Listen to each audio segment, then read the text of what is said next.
Hello and welcome to Nitro Talk. Today we're going to be taking a look at this Rossi Pixy, that's Pixy spelled Pixy, 12 Nitro engine. If you are into Nitro engines and anything related to the Nitro side of the RC hobby, please like and subscribe. You have found the right channel if you want to check out all kinds of Nitro engines. This is a unique, interesting little engine right here.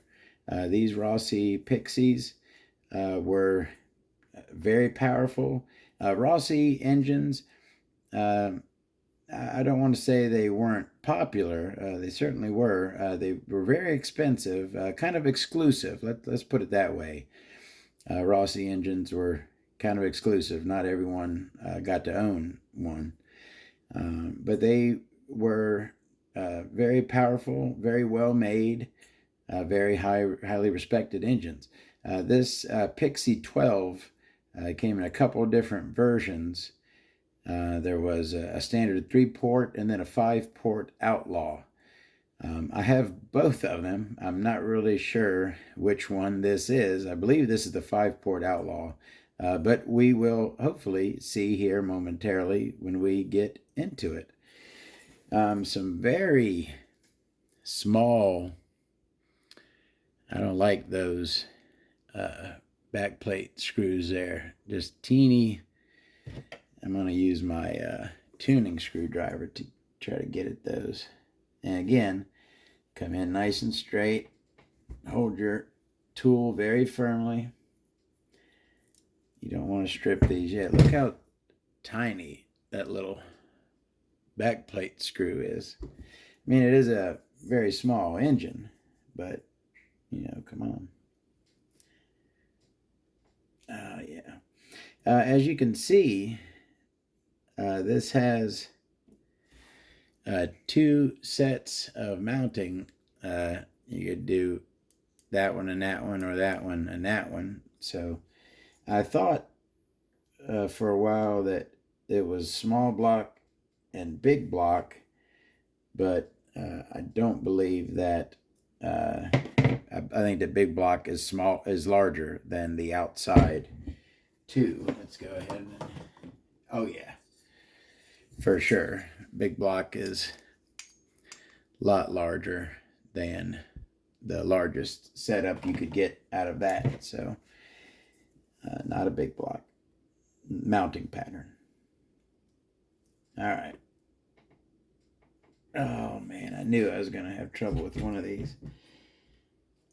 I got to get better leverage. Come on, you.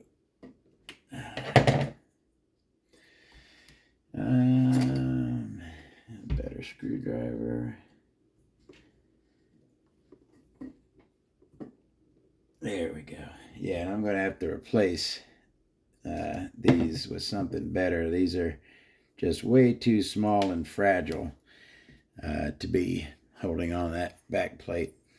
I believe we got standard 2.5 millimeters up top here. Now, as you can see, unique look to the cooling head, nowhere near as unique as the Rossi Black Magic 21 engine, which if you've not seen my video on that, why haven't you? I have a video on the Rossi Black Magic on my channel. It does look very similar to this engine. The carburetor looks very similar. It has a black crankcase, which looks very similarly designed. And the cooling head is same natural color. But if you're familiar with the Black Magic cooling head, it is a little more unique than this is. All right. We'll get our cooling head off here. Now, I'm taking a look at this, and this is a slide carburetor engine. I'm not sure if they made this in a rotary carb or not.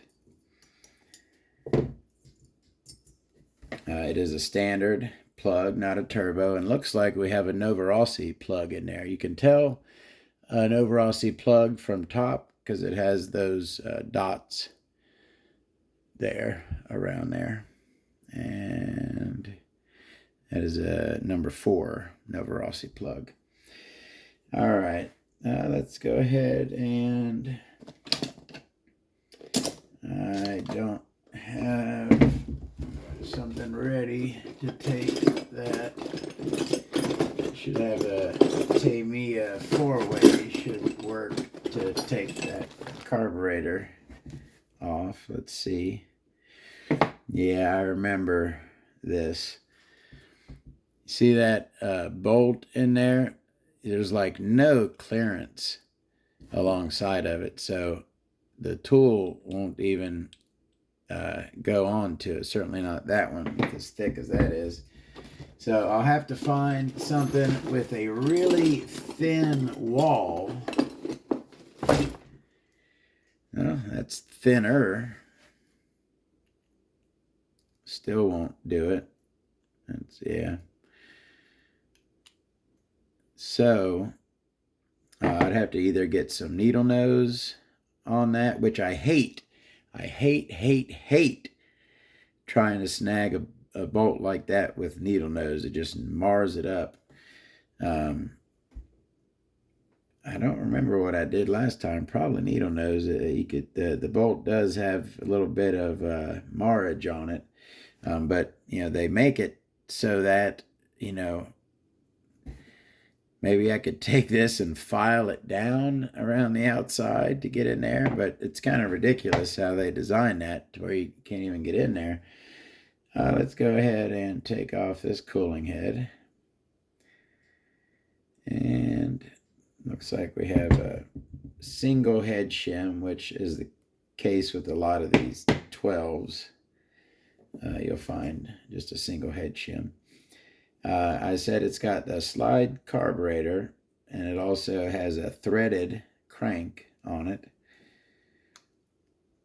And our sleeve is coming right on out.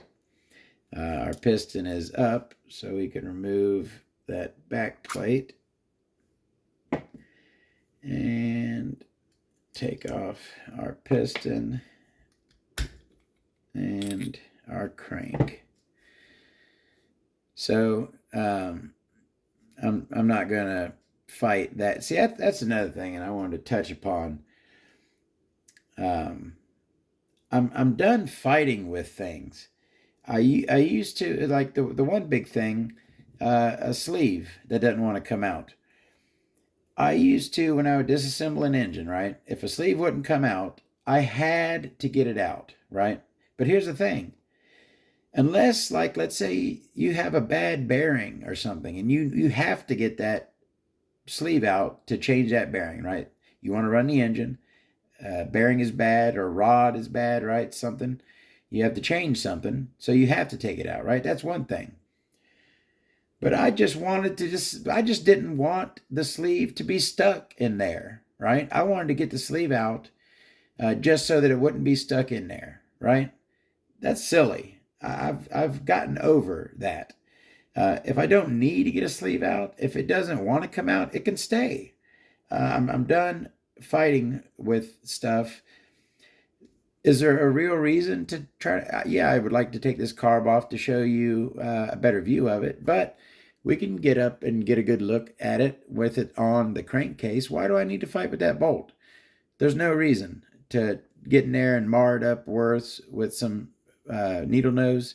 There's no sense in it. Let's just get a good look at it, and that'll be it. Let's take a look at this crankcase. Nice. Rossi did nice work.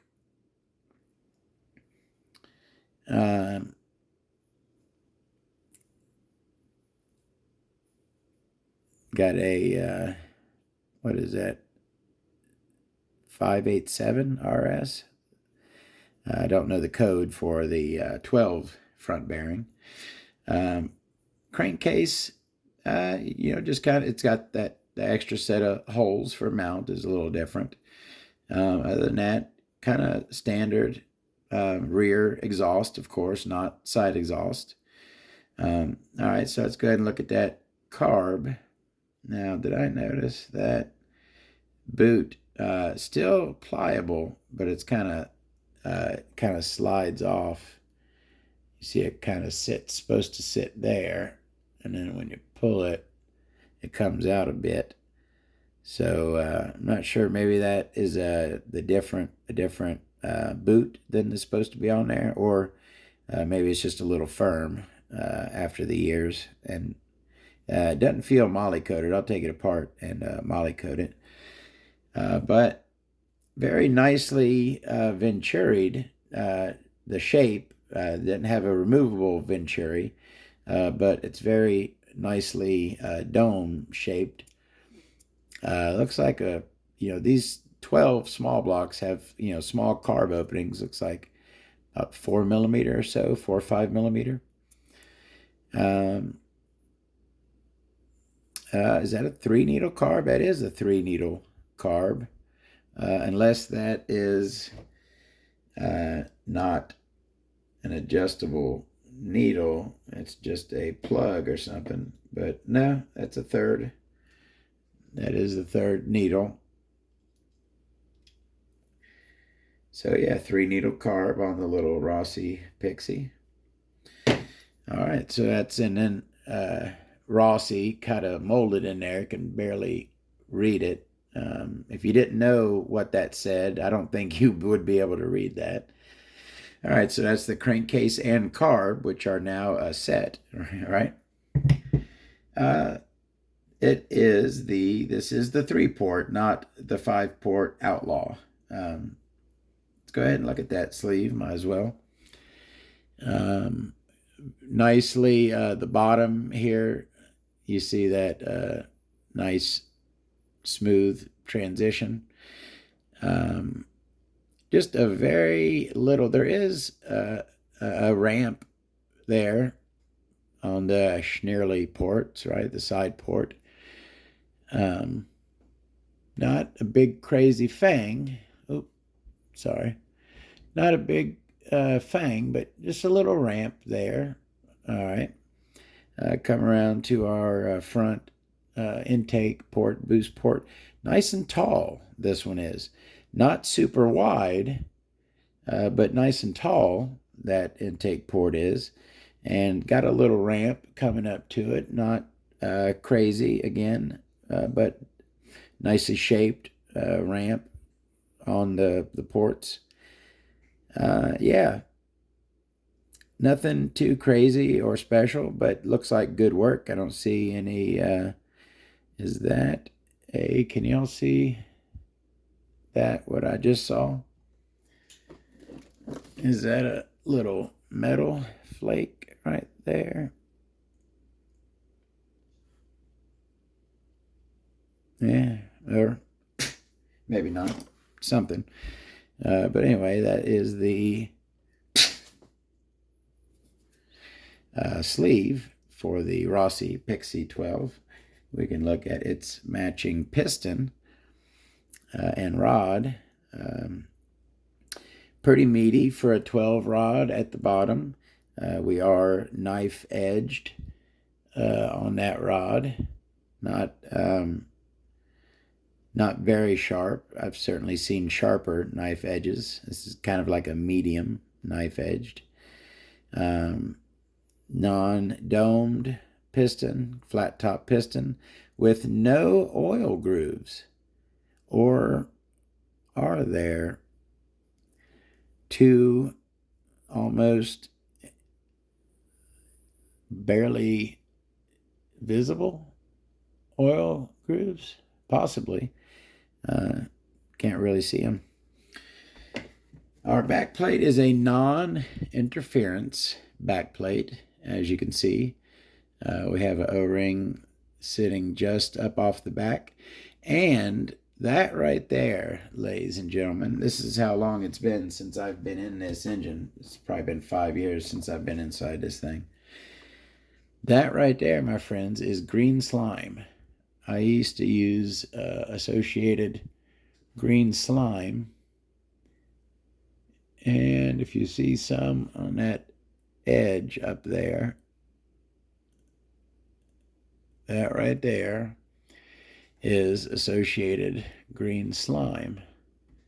I don't know if you can tell, but it is not green anymore. It turns like a rusty orange color.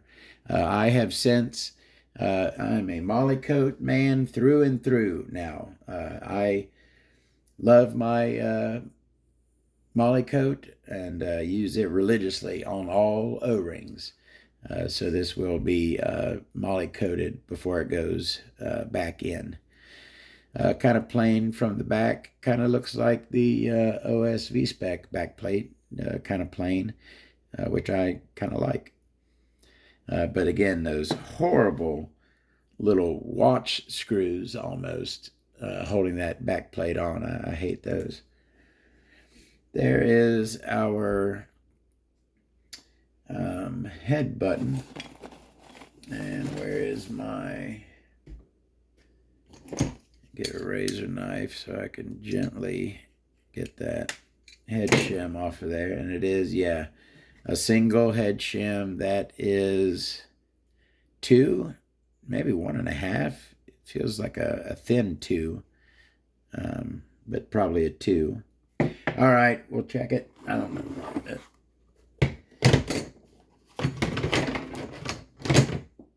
All right, let's see. Is it a thick 2, not a thin 2? Is it a 2? It is a 0.25. Look at that.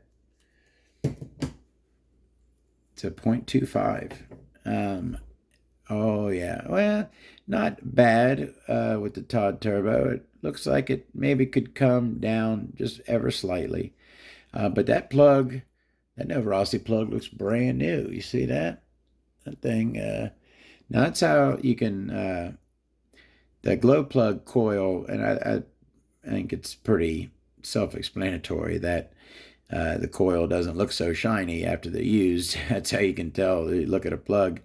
If the coil looks nice and shiny like that, that means it's new. I think that's pretty self-explanatory. But little teeny combustion. It's a 12 engine. Everything's smaller than big blocks, of course. But yeah, that's our head button with the no Rossi plug, standard head button, non-turbo. And then finally, well, we got the cooling head, which again, unique shape on that. I always like these cooling heads. I like anything unique when it comes to Nitro. Anything that's a little different, I like it. And this certainly falls into that category. All right, so there is our crank. And as you'll see, we have a nice fang right there. We have a nice shark fin on our leading edge, but our trailing edge is pretty plain. And we do have our ramp behind the crank pin. And this is nicely ramped. It's not silicone filled, but it's got a good shape. The metal has been shaped into a nice ramp going into the opening there. And yeah, those edges there are cut nice and sharp. That's a pretty good looking crank for a 12 engine. Not bad at all. Not complaining. Solid crank pin. So that, my friends, is the Rossi Pixy 12, the 3-port version, not the 5-port Outlaw. We will have the 5-port Outlaw version here at some point. We'll take a look at that. Thank you very much for watching, and look for more videos coming soon. Please like and subscribe if I haven't said it. We'll see you next time. Have a good one.